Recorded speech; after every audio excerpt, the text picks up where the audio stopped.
Hi guys, it's Kylie. I wanted to come on today and talk a little bit about me.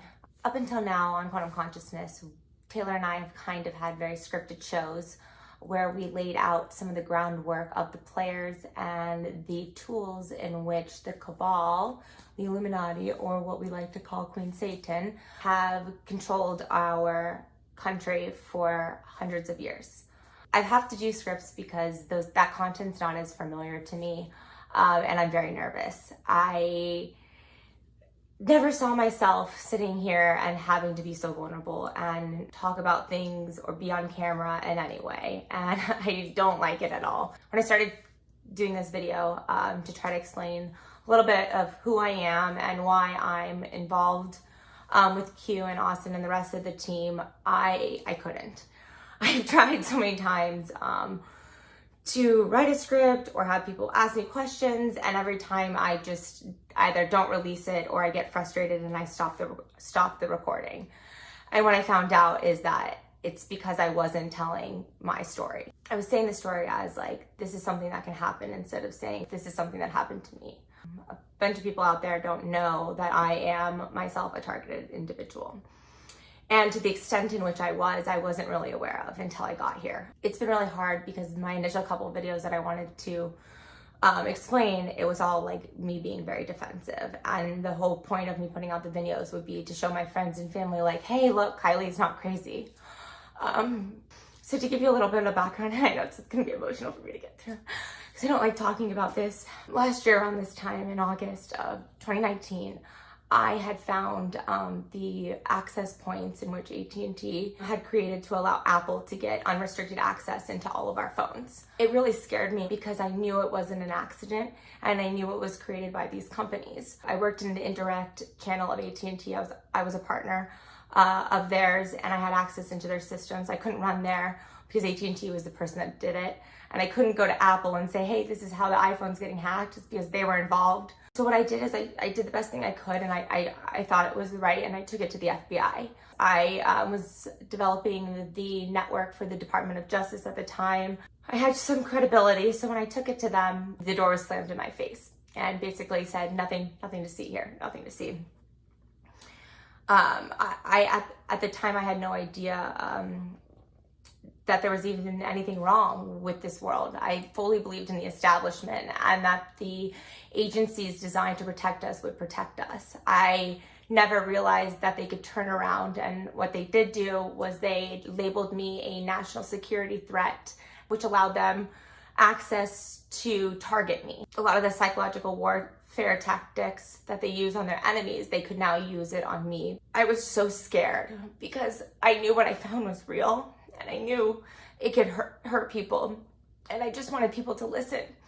And everybody thought I was crazy. It isolated me from my friends. I lost family members over it. I lost my boyfriend. He moved out because it was something that I felt so passionate about, and I didn't know what was going on. I lost my job. My entire department that I created from the ground up was taken from me. I was then put into lawsuits to bury me in legal cost. Every aspect of my identity was taken. The worst part was that mentally I wasn't there anymore. I went from being very much on top of my game and in a leadership role to not even being able to formally articulate sentences to describe what was happening to me. Recently, the documentary Shadowgate had come out with Millie Weaver and Tori Lindman.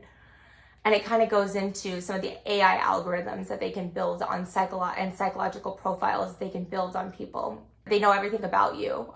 They know what makes you happy. They know what makes you sad. They know what makes you scared. Those same type of algorithms were used to put me in a constant state of fear. I was completely paranoid. As Tori puts it in the documentary, it can hack your shadow. And that's what they did. So every fear, every worry, every anxiety, not only did it come up in my forefront, but it came up in my reality. I lost close connections with my friends. I lost my family members. I lost the love of my life at the time because they got so scared with what was going on in my life. And I don't blame them. For all of them listening right now, like I don't blame you for not understanding. And I hope that you're never in a position that you have to understand. But in order for me to get through and be here and sitting here in front of you today, I had to figure out what was going on. It wasn't a choice. It didn't have an option. I wasn't like, I couldn't go and put my head back in the sand. I'd seen too much and I knew that there was something really wrong. So I started researching everything I possibly could. And I think the biggest important thing that I started to do was I started to have to face the fears and face the anxiety and sit with myself, because I wasn't going to let them scare me anymore. I knew what was going on and I felt it in my core that it was something that was real, and I was going to find it, and I was going to make sure that I was no longer a victim. And that's what this is all about. I'm not a victim. If anything, I'm just somebody that wants to come out and say, this is something that can happen, and here's all the tools that have helped me get to where I am today. So when people ask, like, why am I here? Why am I doing this? That's why I'm doing this. If it wasn't for Austin and the rest of the team, I wouldn't understand how much I am a target and how much they did take away from me. So I'm not healed, but I'm actively working on it. I've used a lot of these MK Ultra programming and psychological weapons, and it's scrambled my brain. The thing that I need to do right now is just be honest with that and say, I'm not strong. I don't have all the answers, but I am not willing to let these people win, and I'm willing to search for the answers. I only really realized that these weapons were real a little bit ago. I didn't even know that that wasn't a possibility. And I think that's what's so important, is having a conscious awareness that this is actually happening.